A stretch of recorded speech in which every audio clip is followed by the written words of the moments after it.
On the west coast of Israel, between Tel Aviv and Haifa, lays the ancient port city of Caesarea.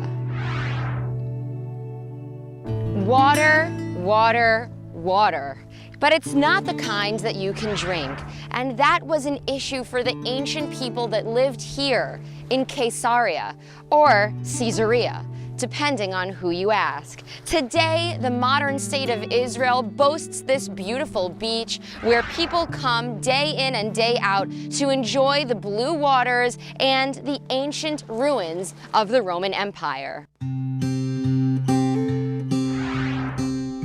Welcome to the ancient aqueducts of Caesarea. Here there are 3 aqueducts. The original that was created by King Herod, a second set created by Emperor Hadrian, who came from Rome to see the eastern Judean part of his empire.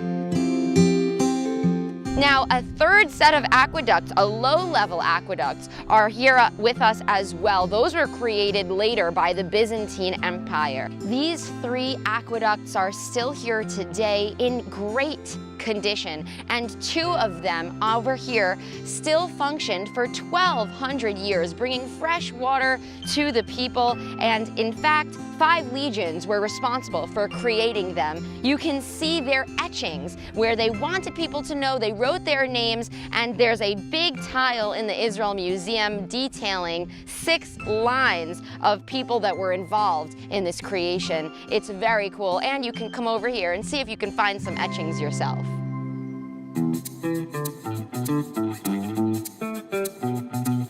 This is Caesarea National Park, where there are pristine ruins all around us, but just about 6% are what excavators believe has already been brought to the surface, and some of those ruins are actually under the water. So this is a place where it's believed that Peter heard the voice of God telling him to welcome Gentiles and to journey with them to Caesarea. At the time, it was hostile here between Judeans and Gentiles, and this was considered to be somewhat of a turning point. So many of these excavations are so beautiful, and we're going to see even more of them.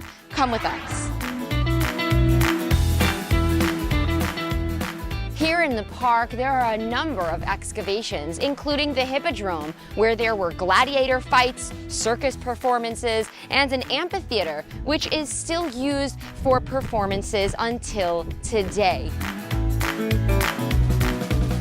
And a number of new excavations have been unveiled, including vaults and a mosaic floor and a Byzantine synagogue.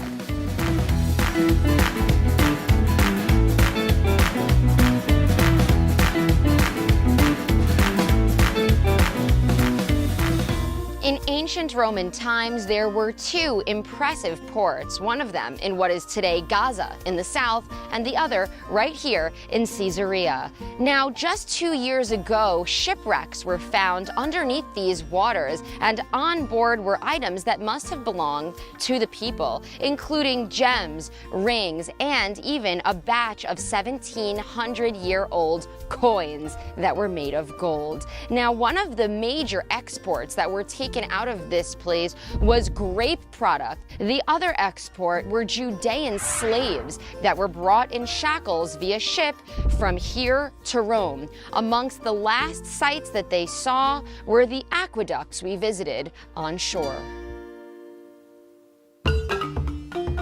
After getting lost amongst the ruins, you can find yourself having a fine dining experience here in Caesarea with gelato and plates of spaghetti, you name it. This is a wonderful place.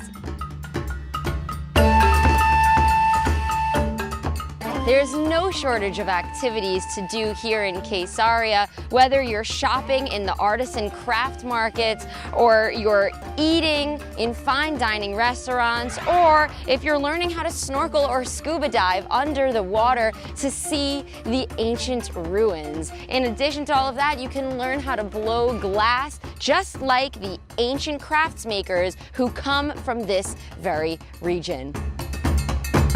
On your next trip to Israel, make sure to come over to the ancient port city of Caesarea.